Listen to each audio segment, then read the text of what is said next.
What to do when you feel lost, worthless, valueless, just completely out of place, alone amongst everyone, you know, whatever you want to call it, just not within yourself, not within your soul, your spirit, not feeling motivated to experience life, just feeling almost just a prisoner of your body is how lost feels to me.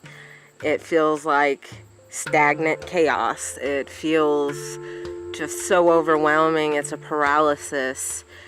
This is something I've been fighting for a long time. Trial by error, I've figured out some things about myself along the way, the self-discovery part. What am I doing? What are my true goals in life? Like, where am I? Like, I feel like I fell down the damn rabbit hole. Just one of those things where it's like so just suffocating.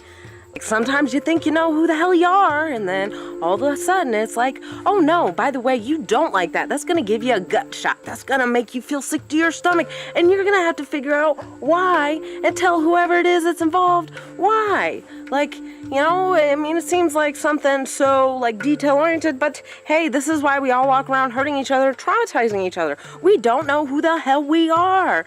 Like, and it's a constant journey. Like, if you were, you know, not constantly, you know, you're always growing. If you're not growing, you're decaying. I mean, it's one or the other. I mean, I guess you can be stagnant, but stagnation in my mind is still decaying. But either way, lost, not lost, whatever way you feel. Sure, maybe lost since you clicked on this, because, hey, you and me are both in the same freaking sinking boat. You know, but we're gonna do something to plug that damn hole, and we're gonna fix it. We're going to repair this freaking life of a blah, whatever you want to call it, this life that we have just tattered into pieces and just wish we could start over, but really just no, we're not going to. So, you know, hey, you only live once in this physical body. You know, whatever you do in the next lifetime, we're not even gonna get to that. You know, that's your own self-discovery process there. Look, what the hell is lost? Lost. You know what lost is if you feel lost. You feel alone around everybody. You will be in the biggest freaking crowd, and it'll be so damn noisy, but so quiet and so isolated. How? Oh, well, because you don't feel like you can connect to anybody, because you feel so, just strange to yourself at times, and so distant from yourself, and so unknowing of yourself that you can't know these other selves of you, or that your reflections that are surrounding you. How can you know them if you don't know you? How would you want to know them? Like, and even if they're reminding you of things of you, then you're probably going to be more turned off because you're not being understanding of yourself with it. So it's just like this overwhelming sensation that, you know, you just want to collapse, but you're not going to. None of us are going to. We're freaking hot messes. We mean well. And we're going to get through this shit. When you're always going, am I good enough? Am I good enough? Huh? Well, yeah. No, you're going to feel real fucking lost. The only thing that needs to be mended are the wounds. There's no fixing of who I am. It's just mending the wounds, understanding the wounds. It tells me why I'm me in this present moment. So to ignore those wounds, I will continually feel lost as long as I choose not to confront the fact that those were traumas and sort through that. So, you know, as for feeling lost, I have begun to find myself more and more as I take an emotional situation and break it down and understand why it is that I felt that way, and, you know, maybe where that initiated from, the area, like what thoughts were going on. Were they beginning to be compulsive? Because that's something I know I struggle with, is just having almost this repetitive talk in my mind, you know, that'll take me from point A to point B, theoretically. It just from life to death. Like, so part of being found is wandering around until something starts clicking. So when you're wandering around in that just this 3D world, and you start to realize what it is you freaking despise as far as situations and relationships go, what you'll tolerate, and what, you know, you absolutely love, and like you learn to sort through all the crap and discover who you are at your root, like the, you know, that spirit. Now that I'm beginning to find who I am, I'm realizing to know that, hey, there's some things I just don't like that I've tolerated in my life before. And you know what? When I figure out that I've been tolerating something that I truly do not like, yeah, I'm going to say something about it. And that would be how you find yourself. Put the damn boundary up. If somebody's like telling you, hey, you never, I'm still the same person I was. That's the line it is. Still the same person I was.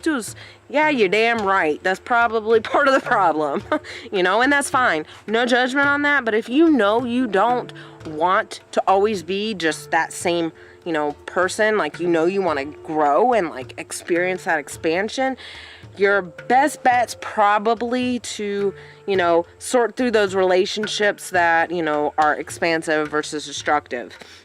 And they're not always, apparent at face value. Most of the time they're not. And believe me, you'll get the guilt trips constantly when you start voicing your opinions and your boundaries and your perspectives that are more true to your spirit than, what you may have people pleased in the past and, just said things that were just more of socially acceptable instead of really being true to who you are. And, when you start to feel lost, is probably when you're doing that people-pleasing thing, because I've had a hell of an issue doing that in my life and drawing boundaries, especially with like parental type figures. I feel like that just something that was a struggle for me when I was growing up, and I feel like it's still a struggle. Just boundaries in general. Sometimes I'm able to draw such harsh boundaries, and other times I'm like, oh, I don't want to upset this person. Oh my gosh, like I don't think I can bear to live through that kind of feeling of guilt. And it's just so perceived and just such a, a state of the mind. Like, I mean, it's not even anything that's really existing in reality. That's their problem and they're upset.